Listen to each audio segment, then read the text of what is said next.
ayaw maminaw, pinakita ng akong kauban ang different kinds of drugs. But before that, muna aking acknowledge ang mga advisors ng 4th year from 1 to 10, si Mrs. Marisa Catulpos, pakpakan nato. Mrs. Gina Garciano, nakitapong pakpak.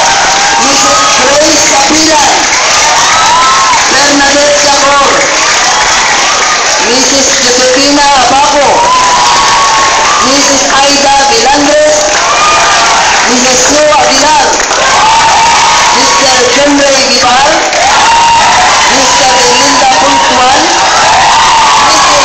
Hazel Adlawan. That's for the 4th year. Ang lahat ng 4th year, pag-acknowledge, tindog pala, wala ng 4th year, gusto ko makitaan. Acknowledge, barutanan. Okay, salamat. Pakpakan natin ang mga 4th year, mga 4th year. Okay. Another grade 9. Grade 9, hino palayaw gamay, si Miss Sandra Ogang. Ang palulong, so I hope na makikita mo. Of course, ayaw natin palitan ang pinangga natin principal.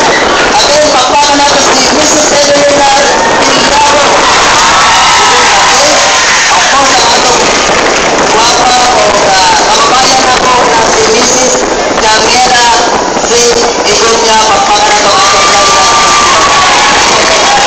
Again, balikon ko ay pure Cebuano, but I try my best to be a saksak sinagol. Ayaw na mo paguna-hula na nakadrugs ko kay lain-lain na akong istorya. Pwede sa ko mag-ininche, pwede sa ko mag-inapon, kabalo ba mo, hindi ko kabalo na natalan. So now, sa atong unaan, different kinds of drugs kanina, hindi na punta sa dangerous effects of drugs. Siguro, pangutanong kita, higala, makainom ka, sir, wak magpuna, droga. Kano kinahanglan kumamang paminaw ng dangerous effects of drugs? Hindi ikaw, kung hindi ikaw, bakit susunod yung kapatid mo, pinsan mo, anak mo, lola mo o lolo mo, pwede rin sila magdroga. But there is what we call dangerous effects of drugs.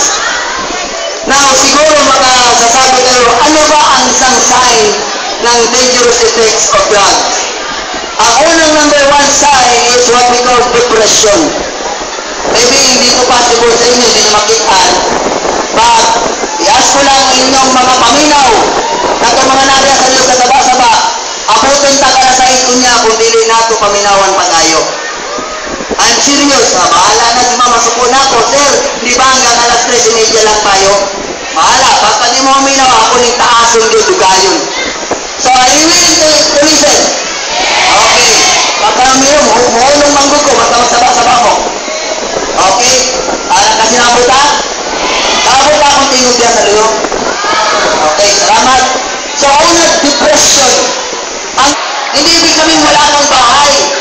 Pero masarap nang tumira sa barkada sa labas, kumain ng rugby, sumuyot ng ballkaton, yung kanina pinakita. At siyempre, alam mo na, pag nasa labas ka, enjoy ang barkada dahil marami kang mai-snacks. I hope na wala pang snatcher dito dahil lang sa drugs. Homelessness means ayaw mo na umuwi sa bahay dahil ninakaw mo ang laptop ni mama, ikawat mo ang cellphone na 3310 ni papa, o 5110, 5110, o 3310, ikawat mo mo, mga bagong unit ka ron, 3310 Nokia, 3310. So muna siya, ikawat ang cellphone, ibaligyan ni mo barato, para na makapalit ka o yoga. That's why hindi ka na muli kay hadlo ka putlan sa ulo sa mong papa kay naaday Chris.